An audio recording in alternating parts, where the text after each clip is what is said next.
বিসমিল্লাহির রহমানির রহিম। ৩৬ জুলাই অভ্যুত্থানের পর বাংলাদেশে সাধারণ জনগণ মনে করেছিল একটি রাজনৈতিক নয়া বন্দোবস্ত হবে। বাংলাদেশের মানুষ অধীর আগ্রহে বসেছিল তারা একটা নতুন অধ্যায় বাংলাদেশে ধাবিত হবে। কিন্তু গত ১৫ মাস তারেক রহমান আসার পূর্ব মুহূর্ত পর্যন্ত তারা অনেক সুযোগ পেয়েছে, অনেক কিছুই বলেছে, নয়া বন্দোবস্ত, সংস্কার। কোথায় সংস্কার হয়েছে, কিভাবে হয়েছে, জাতির সামনে এখনো ধোঁয়াশা। যাই হোক, এই সময় তারেক রহমান আসার পূর্বে বাংলাদেশ জাতীয়তাবাদী দল বিএনপিও কিছু ভুল করেছে। তাদের কিছু নেতা কর্মী ধরাকে সরাগান করেছে। এই প্রশ্ন করে রাখলাম। তারেক রহমানের বলিষ্ঠ নেতৃত্বে বিএনপি ঘুরে দাঁড়ায়। একমাত্র দল হিসেবে বিএনপি ৭,০০০ নেতাকর্মীকে বহিষ্কার করেছিল অন্যায় অপদস্থ করার জন্য। বাংলাদেশ জাতীয়তাবাদী দল বরাবরই সংস্কারে বিশ্বাসী। দেখেন, বাংলাদেশের মানুষ নয়া বন্দোবস্ত আশার সঞ্চার হয়েছে। তারেক রহমান যেদিন ঘোষণা দিয়েছেন ২৫শে ডিসেম্বর তিনি বাংলাদেশের মাটিতে পা দিবেন, ২৫শে ডিসেম্বর বাংলাদেশের মাটিতে তারেক রহমান আসলেন। বাংলাদেশের মানুষ তাকে সাদরে গ্রহণ করে নিয়েছে। যেভাবে অভ্যর্থনা দেওয়া দরকার বুকটা উজাড় করে অভ্যর্থনা দিয়েছে।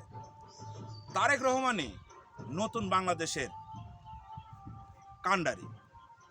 তিনি আসার পর দেখেন রাজনীতির চিত্রই চেঞ্জ হয়ে গিয়েছে। আমি গতানুগতিকভাবে রাজনৈতিক জনসভা বলতে কি বুঝতাম? এ অন্যের গীবত গায়, ও অন্যের গীবত গায়। তারেক রহমান কোনো দলের নাম বলে না, কাউকে উদ্দেশ্য করে গালিগালাজ করে না, প্রোপাগান্ডা ছড়ায় না। একটা নতুন বন্দোবস্ত জাতির সামনে তিনি তুলে ধরছে। এই জেনজি তারেক রহমানকে গ্রহণ করা শুরু করেছে। এটাই নতুন বন্দোবস্ত তারেক রহমান বোঝাতে সক্ষম হয়েছে। সুনির্দিষ্ট প্ল্যান ছাড়া, পরিকল্পনা ছাড়া আগানো যায় না। এজন্যই হয়তো তিনি দেশের মাটিতে দাঁড়িয়ে বলেছিলেন, I have a plan for the people, for my country. তিনি ওইটাই বাস্তবায়ন করার জন্য জাতির সামনে তুলে ধরতেছেন। নতুন বন্দোবস্ত তো এটাই। বাংলাদেশের মানুষ কবে দেখেছিল রাত ৪টার সময় নির্বাচনী জনসভা হয়? তারেক রহমান এসে রাজনীতির পরিবর্তন করে দিয়েছে। রাত ৪টার সময়ও লক্ষ লক্ষ জনতা রাজনৈতিক সমাবেশ করে দেখিয়েছে। এটাই রাজনৈতিক নতুন বন্দোবস্ত, এটাই তারেক রহমান, এটাই বাংলাদেশ। এই বাংলাদেশে চাচ্ছিল সবাই, কিন্তু তারা দিতে পারেনি। তারা সবসময় অন্যের গীবত গায়। তাদের সুনির্দিষ্ট কোনো ধারা নাই, তাদের নিজস্ব কোনো রাজনীতি নাই। সারাদিন একই কথা বস্তা বস্তা ডায়লগ নিয়ে জাতির সামনে তুলে ধরে। বাংলাদেশের মানুষ অনেক স্মার্ট হয়ে গেছে। তারা এখন আর এগুলো নিচ্ছে না, তাদের কথাগুলো গ্রহণ করতেছে না। তারেক রহমানই নতুন বাংলাদেশ, তিনি প্রমাণ করে দেখিয়েছেন। বাংলাদেশকে নিয়ে যেতে হলে সবাইকে কাঁধে কাঁধ মিলে আগায় যেতে হবে, তবেই বাংলাদেশ।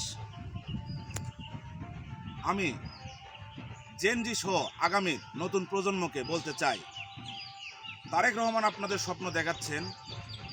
অতীতে শহীদ জিয়াকে বিশ্বাস করে বাংলাদেশের মানুষ ঠকেনি, বেগম জিয়াকেও বিশ্বাস করে বাংলাদেশের মানুষ ঠকেনি। আমিও আস্থা রাখতে চাই, আপনারাও আস্থা রাখুন। ইনশাআল্লাহ তারেক রহমানকেও বিশ্বাস করুন, ঠকবেন না। তিনি বাংলাদেশের কাণ্ডারি, তিনি বাংলাদেশের আগামীর প্রধানমন্ত্রী হবেন ইনশাআল্লাহ। তাই আসুন, বাংলাদেশের জাতীয়তাবাদ শক্তি, আমরা যারা জাতীয়তাবাদ বিশ্বাসী শক্তি আছি, দেশকে ভালোবাসি, দেশপ্রেম ভেতরে ধারণ করি, আমরা সবাই তারেক রহমানের হাতকে শক্তিশালী করি। বাংলাদেশ জাতীয়তাবাদী দলকে বাংলাদেশের ভারটা তুলে দেই, তারেক রহমানের কাঁধে দায়িত্বটা অর্পণ করি। তাই সবাই মিলে ১২ তারিখ সারাদিন ধানের শীষে ভোট দিন। পরিসরে বলবো, করব কাজ, গর্ব দেশ, সবার আগে বাংলাদেশ।